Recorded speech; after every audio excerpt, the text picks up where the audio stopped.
गुरुदेव, आपसे गीता के ऊपर कुछ प्रश्न है। अधिदैव, अधिभूत, अधियज्ञ क्या होता है?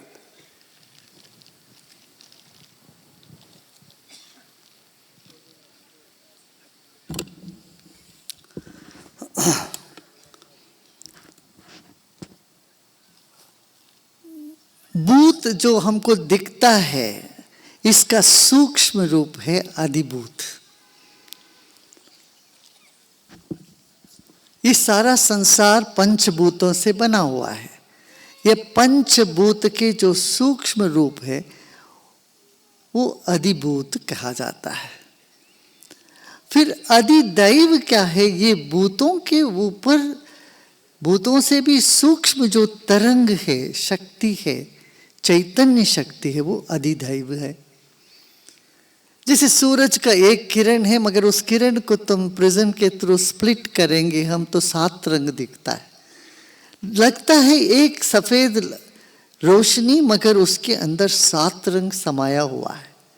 ऐसे एक परमात्मा होने के बावजूद उसके भीतर अलग अलग गुणों के हिसाब से अलग अलग चैतन्य के प्रस्फुरण होने लगता है, अभिव्यक्ति होती है, उसको देवता कहते हैं। ये दैवी शक्ति माने जो इस अधिभूत के ऊपर है, जिसको एक कंट्रोल करता है, वो अधिदैव है। अधियज्ञ माने जो इन सबका जोड़, साथ लाना और बिखरना, यही ये 5 भूतों का साथ आना और दूर जाना, यही जन्म और मृत्यु, ये यज्ञ से होता है। यज्ञ माने जुड़ना। अब आपके शरीर में अलग अलग अणु जुड़ गए तो शरीर बन गया। ये अणु सब बिखर जाते हैं तो शरीर डिकम्पोज हो जाता है। ऐसे ही यज्ञ से ही सब कुछ हुआ है। विशिष्ट रूप से हर चीज साथ आती है तो एक वस्तु बनता है। तो वो वस्तु, ये प्राण से लेके पदार्थ तक, वस्तु तक, हर चीज यज्ञ से संपन्न हुआ है।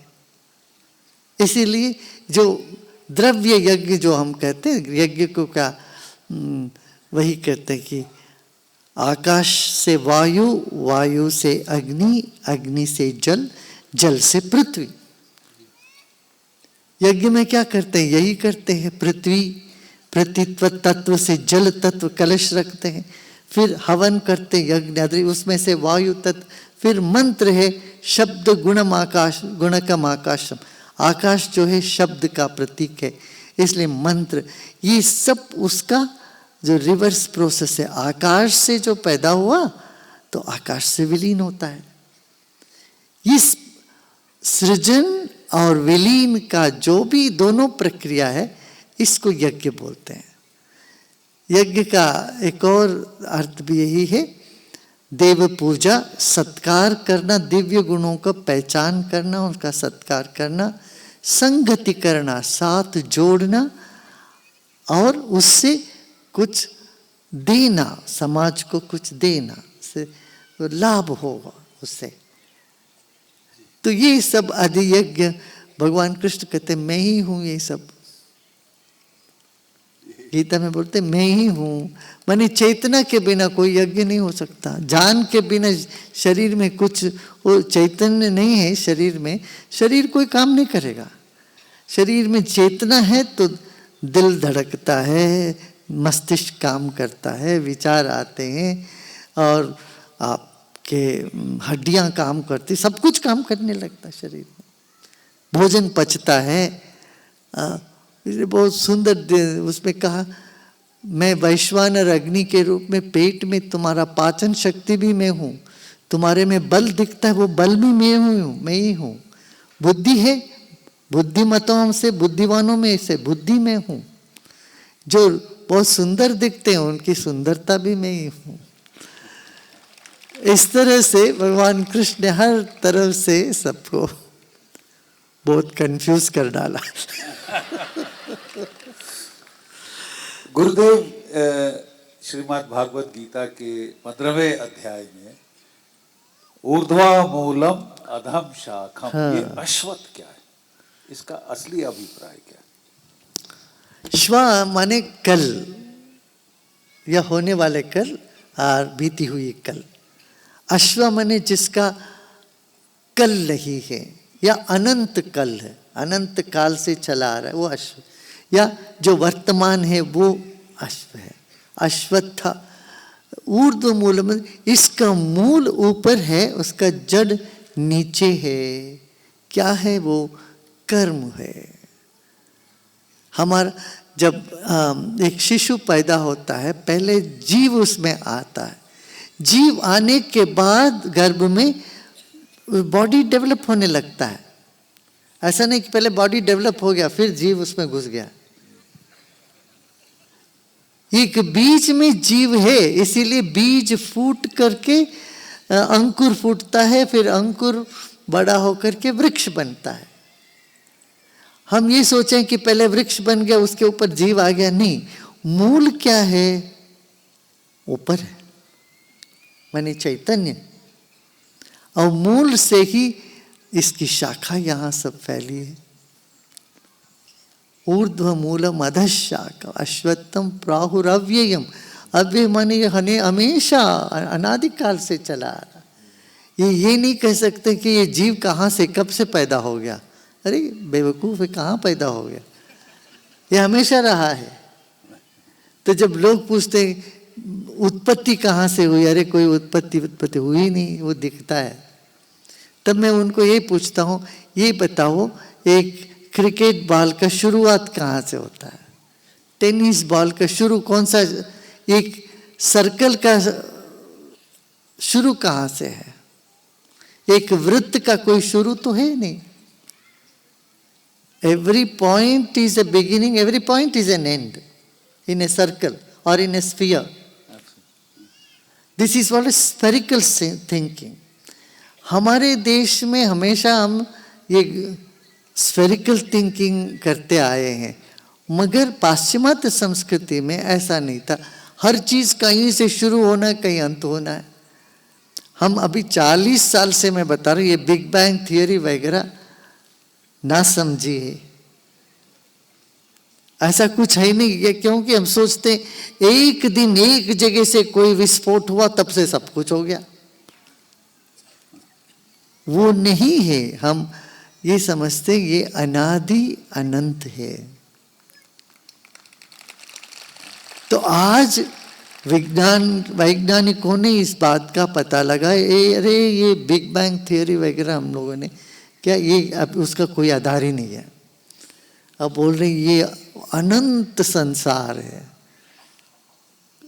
अरबों खरबों दुनिया है। ये तो हम लोग कहते कोटि सूर्य समप्रभ, हम कहते भगवान कोटि सूर्य, 1 करोड़ सूरज है, माने उसकी कल्पना भी तो एक बड़ी बात होती। करोड़ों सूर्य है, अनंत संसार, संसार का कोई अंत नहीं है। इतने सारे अनंत संसार है, अनंत ग्रहोपग्रह है, ब्रह्मांड का कोई अंत नहीं है।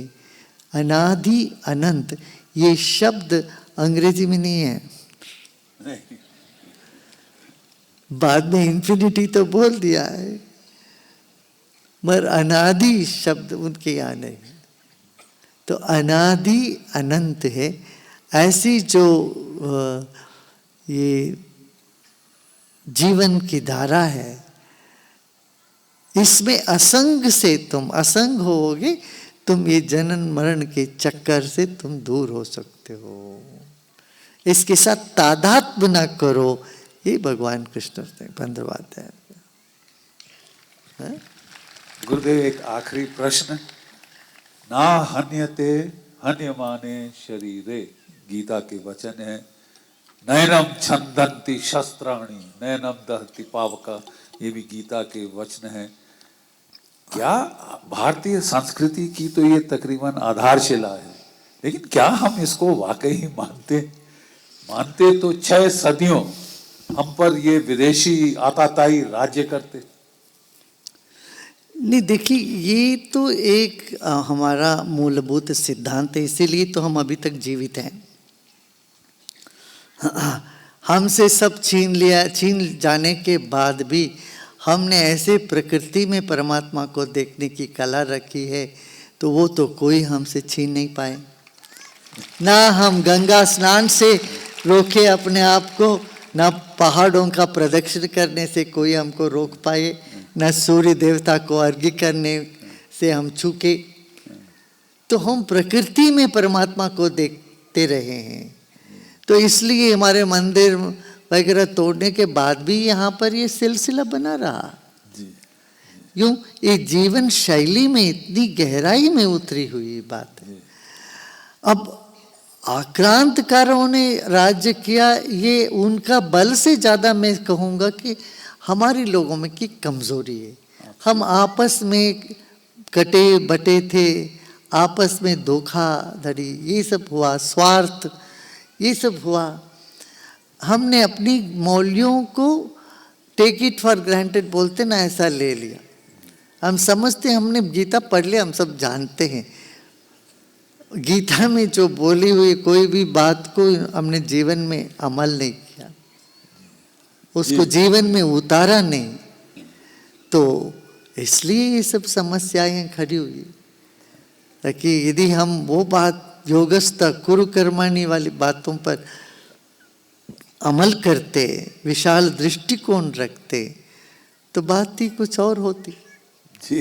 फिर भी अफसोस करने की कोई बात नहीं है, क्योंकि वो परमात्मा की शक्ति ऐसी है जो ये ज्ञान की परंपरा, ये ज्ञान की जो पथ है, उसको कोई मिटा नहीं पाए, ना मिटा पाएंगे आगे भी। बहुत बहुत आभार गुरु जी। बहुत अच्छा।